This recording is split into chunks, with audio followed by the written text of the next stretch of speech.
Ndagusuhuje kandi nkwifurije kugubwa neza aho uri hose. Iyi ni Biganje TV, naho ngewe amazina yanjye nitwa Nganje.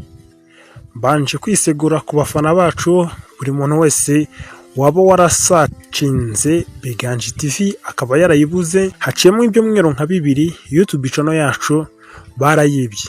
Imana yadufashije turongeye dushaka indi YouTube channel, niyo turi gukoreraho ubu ngubu. Nkaba ngira ngo nanabasabe mudushyigikire, mukomeze muri video zacu nkuko mwazirebaga mu minsi yatambutse, mukomeze muzisharinge zikomeze zirebwe n'abandi bantu bagiye batandukanye.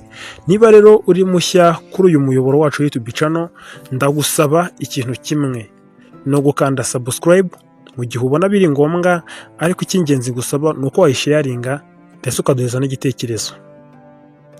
Mu minsi mikeya rero itambutse nabwo kandi narebye ku mbuga nkoranyambaga, nsanga abantu bacitse ururondogoro kubera ijambo ry'umwe mu bapasiteri ba hano mu mujyi wa Kigali yatangaje, ariko abantu barivugaho mu buryo bugiye butandukanye.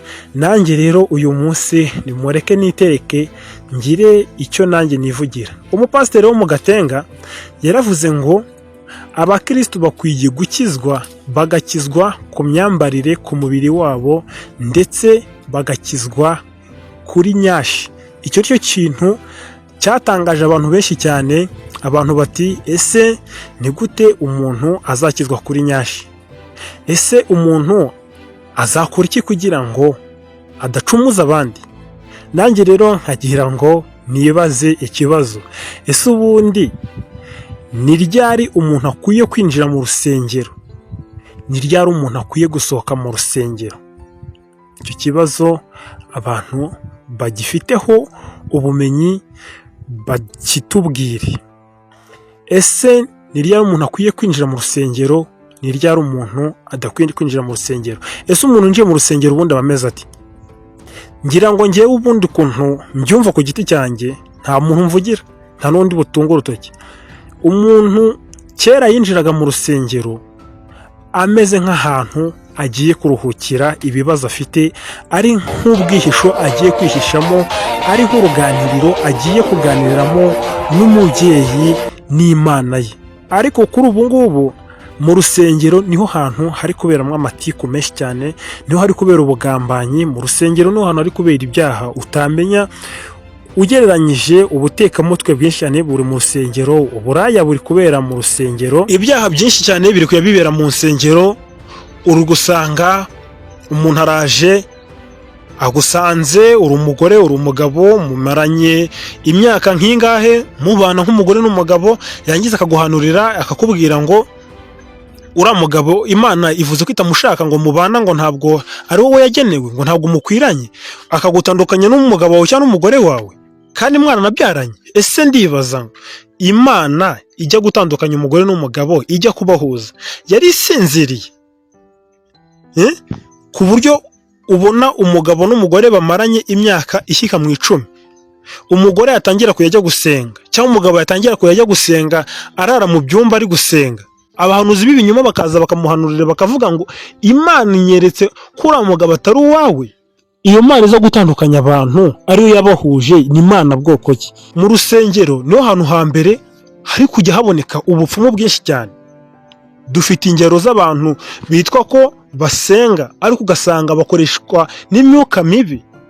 Ari abapasiteri basenga bakajya mu mwuka ariko ugasanga barakoresha imyuka mibi.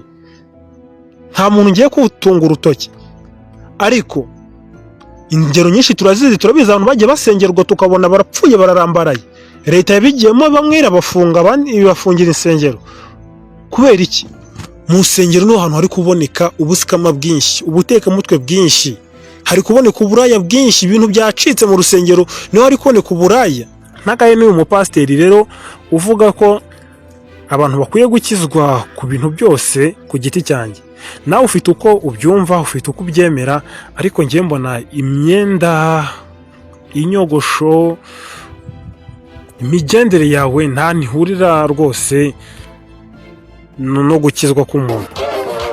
Urabona nk'umupasiteri, hari umupasiteri wigeze kuvuga, nta nubwo ndi butinye kumuvuga rwose, ni Aposo Gitwaza, yaravuze ngo abasore biyogoshesha dread ngo ni abakozi ba Satani. Ese ko Samusoni muri Bibiliya twese twireferaho ivuga ibintu tugenderaho mu buzima bwacu bwa buri munsi, Samusoni ko yari afite umusatsi, ko ari naniho Imana yamuheraga imbaraga, eske iyo Mana yamuherezaga imbaraga ko batayidusobanuriye, wasanga yari Satani?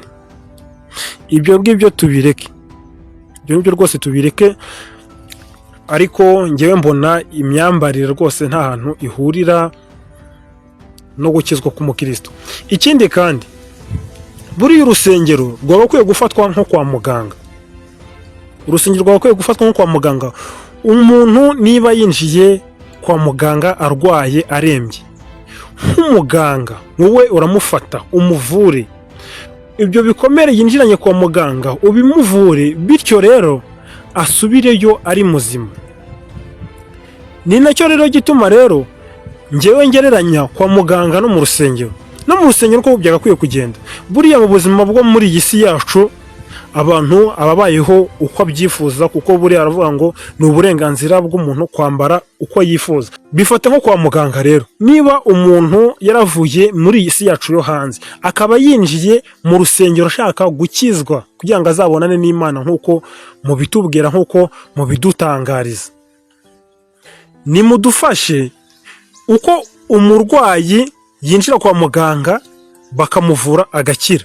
Namwe nk'abapasiteri, nk'abakozi b'Imana, mudufashe umukristo winjiyemo mu rusengero rwanyu anywa inzoga, aho kugira ngo mutokeshe umukristo winjiye yarasambanye, yari umusambanyi, anywa ibiyobyabwenge, mwe mu musengere, ahandi rero mumubwire uko yagakwiye kwitwara. Oya, n'amagambo yanyu namwe ubwanyu ari mu bintu bishobora kuba bisenya abantu, kubera ko mu rusengero buriya ni hamwe mu hantu buriya abantu benshi cyane basigaye batinya, barahahabutse kubera amagambo asigaye avugirwa mu rusengero. Muri iki kiganiro ndimo ndakora murajya mureba amashusho nagiye ntambutsamo, mwajya muyareba. Mu rusengero niho hantu hari kujya haberamo ibintu utamenya, ukibaza se ni mu kabari, hahindutse muri club, byagenze bite? Abapasiteri barigira uburyo utamenya, barigira ukuntu utamenya. Abakristo nabo usigaye ureba ibintu bari gukora mu rusengero ukaba utabasha kubisobanukirwa. None byashyika ku baririmbyi bo byabaye ibibazo rwose. Urareba imbyino bafite, ukareba umuziki uburyo bari kuwubyina, ukagira ngo ni mu kabari. Ubundi ngewe numva ko urusengero rwa nyarwo rwagakwiye kuba umutima w'umuntu. Ndabakunda cyane rero, iyi yari Biganje TV, ndagusaba ukanda subscribe mu gihe wumva bikwiye, ariko icy'ingenzi nuko wakora like mu gihe inkuru yagushimishije, ndetse ukayisangiza n'inshuti zawe. Amazina yanjye nitwa Nganji, iyi ni Biganje TV. Imana iduhana umugisha, murakoze.